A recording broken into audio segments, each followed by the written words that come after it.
Hello, everybody. And today we have the pleasure of welcoming Frank Wiengarten from Barcelona, Spain.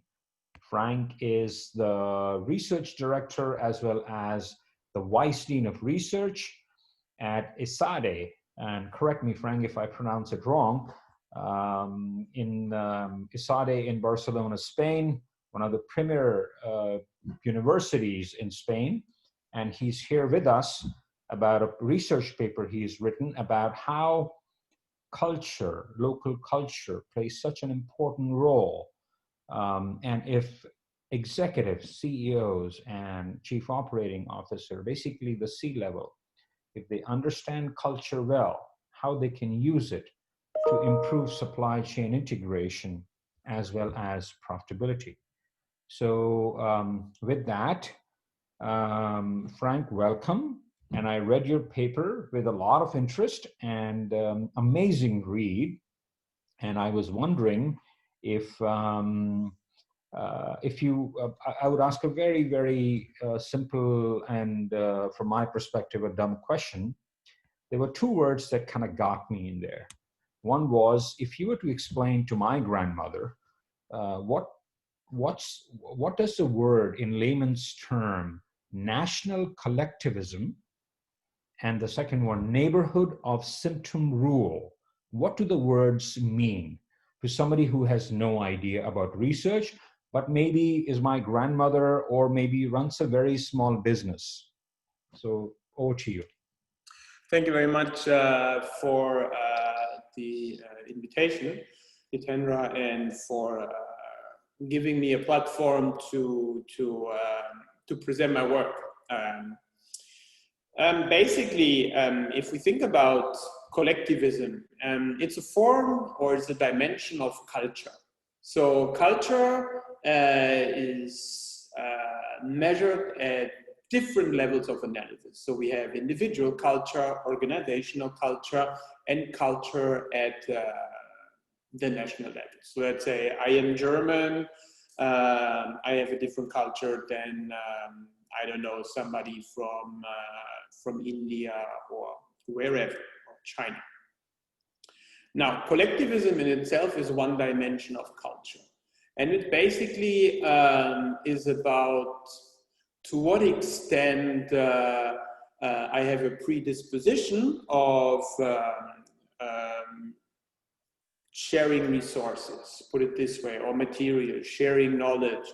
To what extent do I want to lean on each other? To what extent do I share rewards, for example?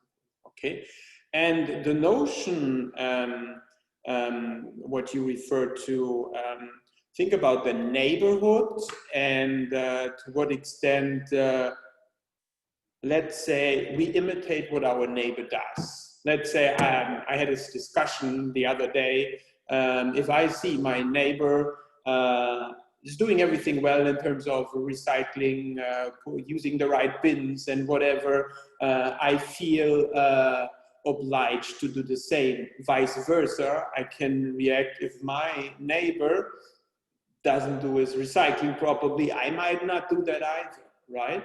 So basically, this is what these two terms means, which are central to my research and also central, I suppose, to supply chain management.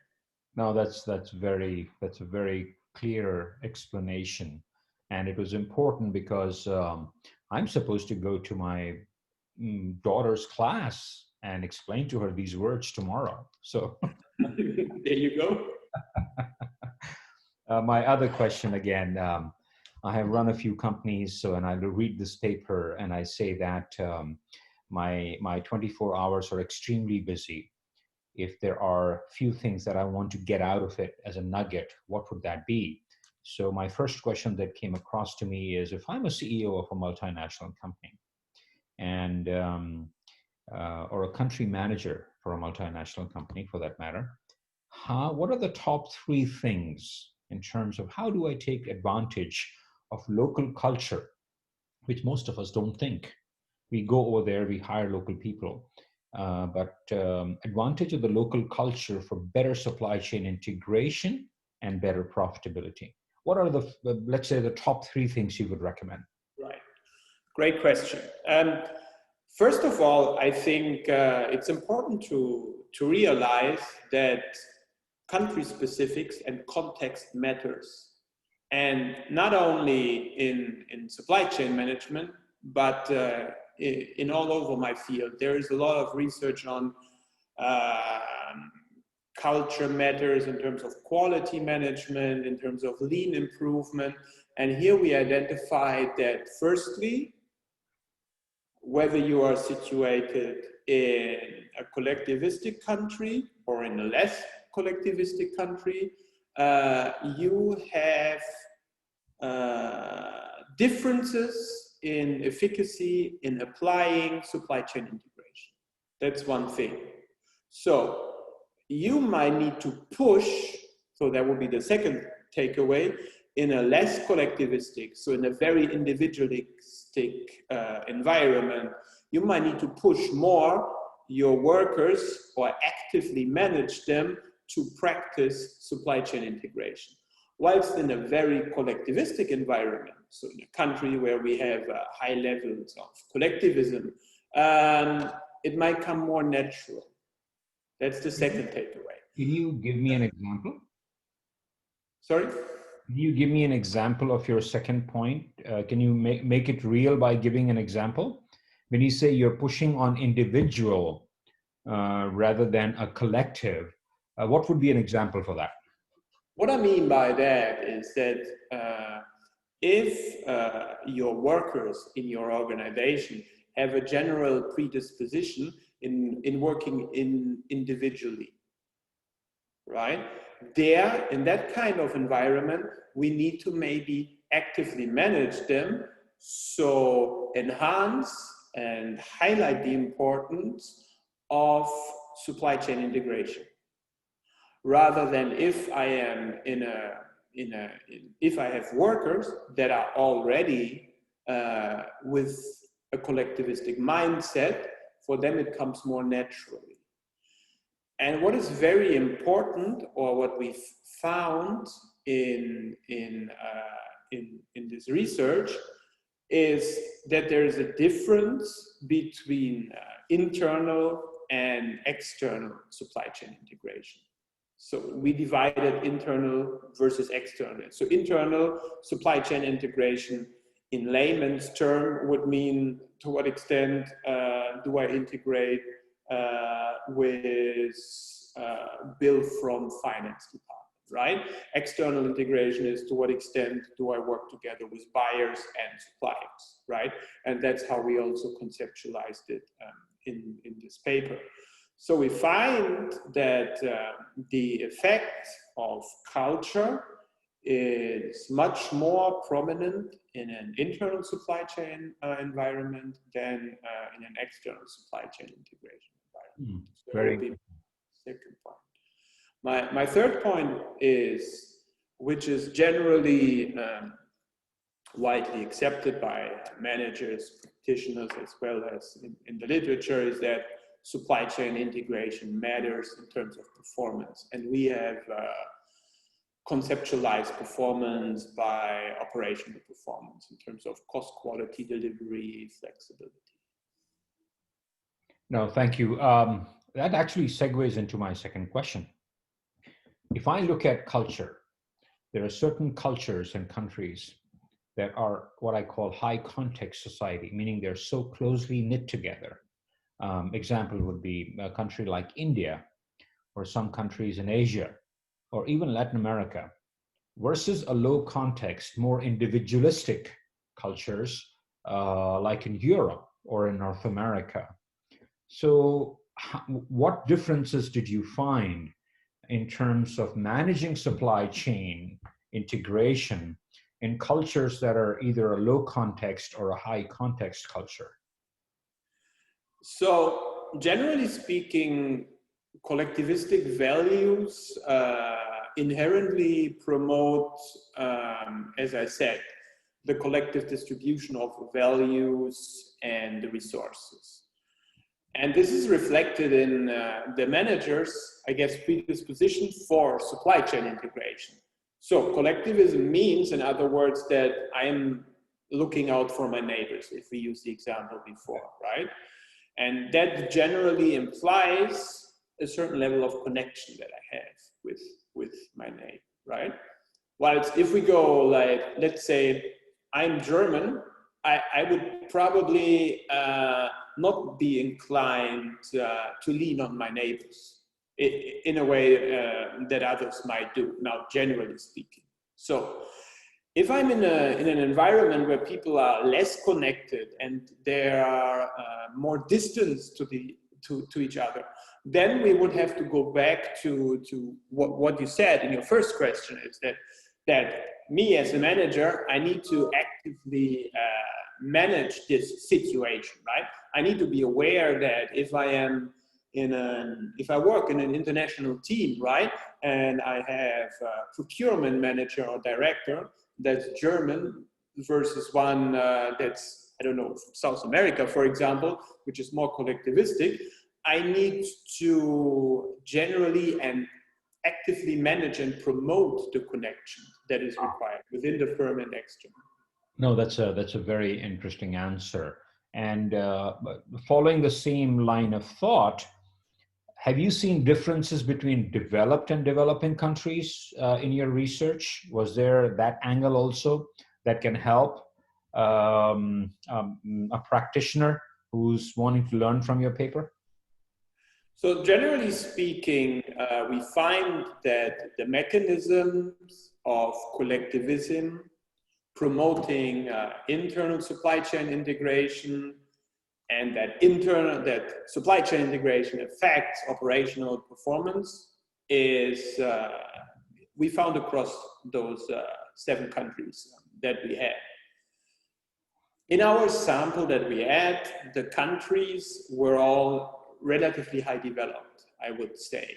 Okay. So we had countries such as, I don't know, Germany, Australia, the US, which are all relatively highly developed. So maybe a short answer to your question, no, we didn't find differences, but truthfully, we were not actively looking for differences. Yeah. We were looking for differences in cultural differences.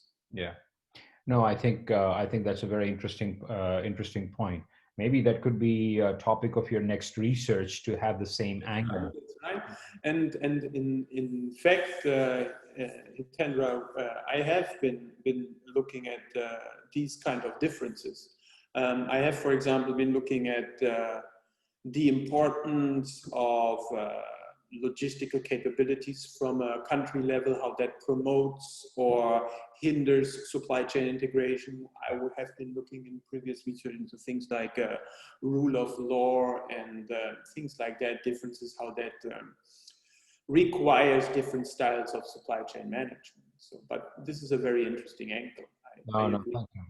And my final question to you is actually something that, as a CEO, I would ask you, that if there are 3 key takeaways or advice that you would give me to be a better CEO or a country manager that takes into account your 2 concepts, the culture, national collectivism, and neighborhood of symptom rule, and using that to make me a better CEO, what would your advice be? Well, firstly, I think it's important, and it sounds simple, but it's often brushed aside, is that culture and country specificities, they matter, right? In terms of how my team is combined, where are the nationalities, where are they coming from, their background and their culture matters.